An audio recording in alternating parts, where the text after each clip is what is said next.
A recent poll shows Taiwan doesn't trust the United States and suggests many Taiwanese lack the will to defend themselves. Taiwan says it can't trust the United States, yet the country is also asking the United States to protect them. Let's take a closer look at this situation today. Let's get right into it. A Brookings Institution report from April 2025 found that 45% of Taiwanese have a negative view of the United States. The survey showed 24.2% in July 2024, but now it's 40.5%, a big increase. In Taiwan, many people are reportedly dissatisfied with the Trump administration's tariff and semiconductor policies. A March survey by Taiwanese magazine Yuanjian found that 76% of people viewed the United States negatively. Some reports said Democratic Progressive Party supporters had more negative than positive impressions.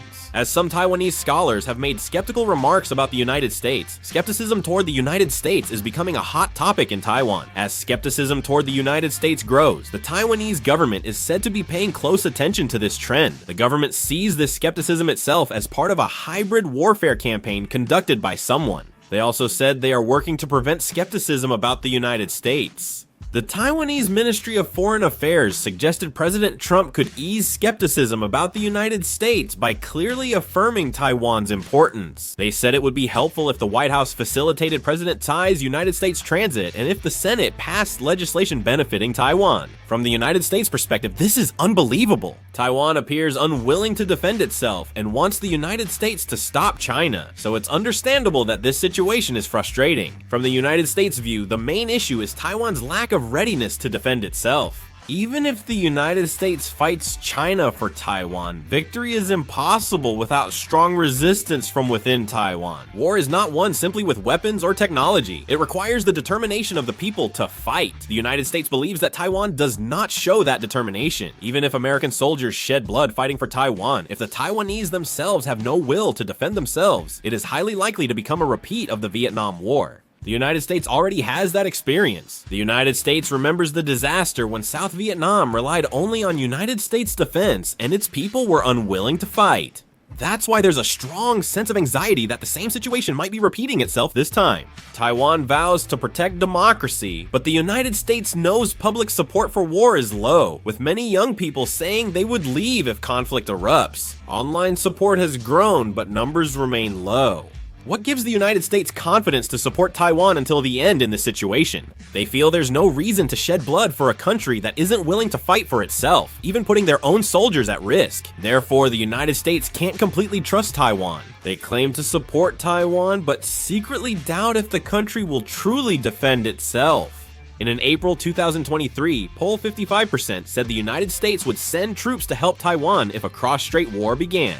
This was Taiwan's highest public opinion poll result ever, even if a cross-strait war occurs? Anyway, most people in Taiwan currently believe that the United States will help Taiwan. Recently, the United States appears to have changed its views on Taiwan. On September 29th, the United States asked Taiwan to move half its semiconductor production to the United States. United States Secretary of Commerce Gina Raimondo said this is the only effective response to a potential Chinese invasion of Taiwan. United States Commerce Secretary Gina Raimondo noted Taiwan produces 95% of semiconductors and questioned where the United States would get secure semiconductors for defense during a crisis. Currently, the United States relies on Taiwan Semiconductor Manufacturing Company for 90 to 95% of its advanced chip demand. Gina Raimondo has asked Taiwan to transfer 50% of its production capacity to the United States.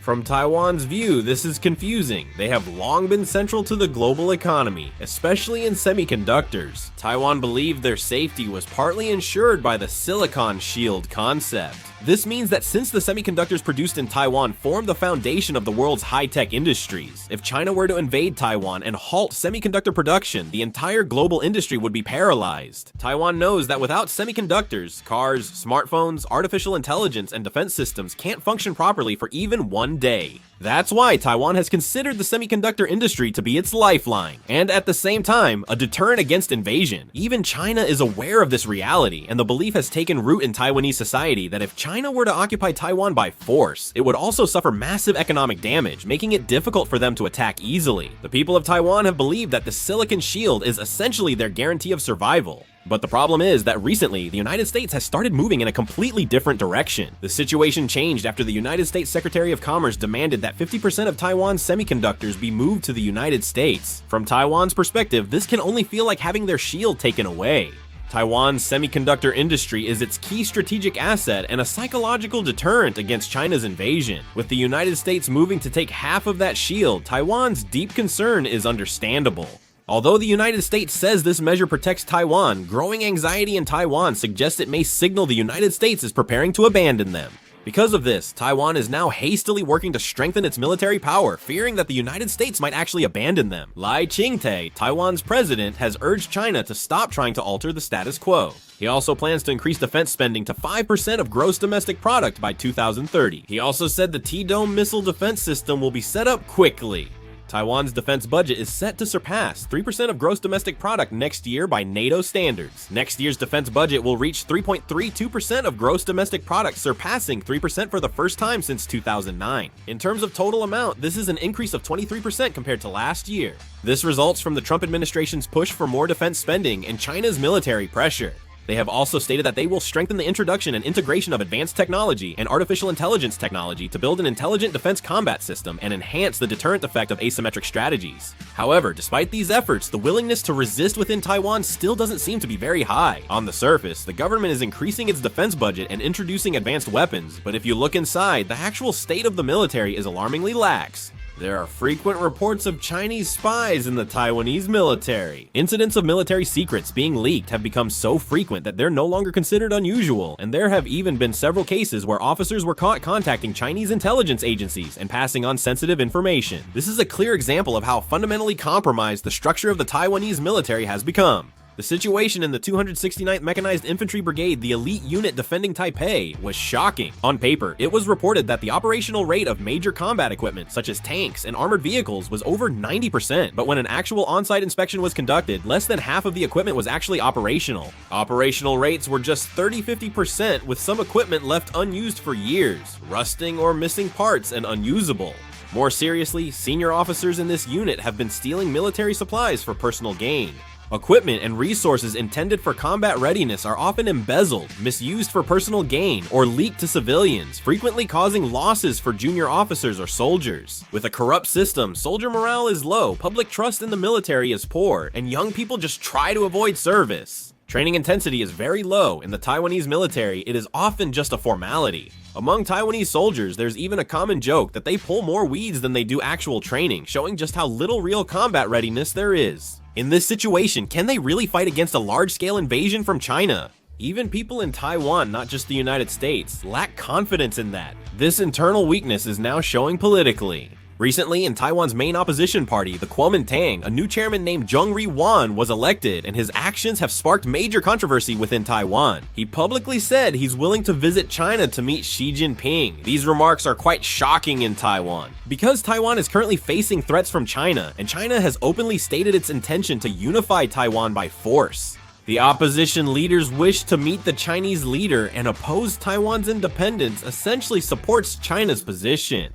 Zheng Ri-wan, Kuomintang chairman, stated both sides of the strait are one Chinese nation, emphasizing that Taiwan and China share the same roots. He argued that based on the existing foundation, cross-strait exchanges and cooperation should be strengthened, and that dialogue, peace, and stability in Taiwan should be promoted. However, these remarks are seen not just as a call for peace, but as accepting China's logic. This is because China has long built up justification for armed reunification through the logic that Taiwan and China are one family. Zheng Ri-wan's comments were viewed as backing China, leading to heavy criticism in Taiwan about whether the Kuomintang had become fully pro-China. Recently, the Kuomintang has been more blatant than before. They discuss economic cooperation to boost exchanges with China, but concerns are rising that political ties with China are secretly growing. Within Taiwan, there are even fears that if the Kuomintang takes power, they will be dragged by China and eventually discussions about unification will begin. Political turmoil, military corruption, and low resistance are all connected. If the people lack will to fight, the military is corrupt, and leaders take a pro-China stance, Taiwan is basically surrendering its own defense. Right now, Taiwan is exposed to the threat of China from the outside, and internally it faces a double crisis as the will to resist is collapsing. It seems that the current situation in Taiwan is turning out quite badly. What do you think about the current situation? Please let us know in the comments as well. That's all for this video. Thank you.